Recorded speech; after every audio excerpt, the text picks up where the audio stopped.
আসসালামু আলাইকুম। বাসায় এভাবে বাদাম ভর্তা করলে একটু বেশি করে ভাত রান্না করবেন, কারণ বাসার সবাই হাত চেটে পুটে খাবে এবং অনেক প্রশংসা করবে। এই জন্য কীভাবে ভর্তাটা করতে হবে পুরো ভিডিওটা দেখুন। প্রথমে আমি একটা কড়াইতে তেল দিয়ে সেখানে দিয়ে দিব মরিচ ও রসুন কুচি। মরিচ কুচি দিয়ে ভেজে নিয়ে তারপরে দিয়ে দিব একটু ধনেপাতা দিয়ে নেড়ে চেড়ে দিয়ে দেবো একটু স্বাদ মতন লবণ। তারপরে একটু নেড়ে চেড়ে দিয়ে দেবো একটু হলুদ গুঁড়ো দিয়ে নেড়ে চেড়ে দিয়ে দিব সামান্য একটু কুটল জিরা দিয়ে নেড়ে চেড়ে তারপরে এই দেখুন হয়ে গেছে। এখন আমি আলাদা একটা বাড়িতে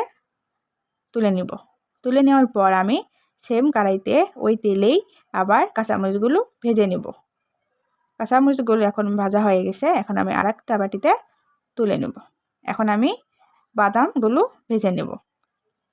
বাদামগুলো যখন ভাজা হয়ে যাবে তখন আবার আলাদা একটা বাটিতে ঢেলে নেব। এই যে দেখুন এখানে সব উপাদান আছে ভর্তা করার জন্য। এখন আমি একে একে সবগুলো ভর্তা করে নেব। প্রথমে আমি দিয়ে দিব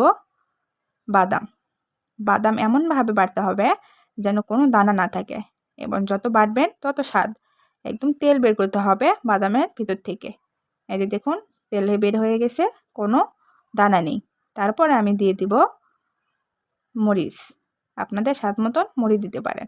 মরিচ দিয়ে হালকা একটু বেটে দিয়ে দিব, আর যেগুলো উপাদান ছিল সেগুলো দিয়ে হালকা একটু বেটে তারপর হাত দিয়ে সব মিশ্রণগুলো মিশ্রিত করে দেখুন আমার হয়ে গেছে বাদাম ভর্তা।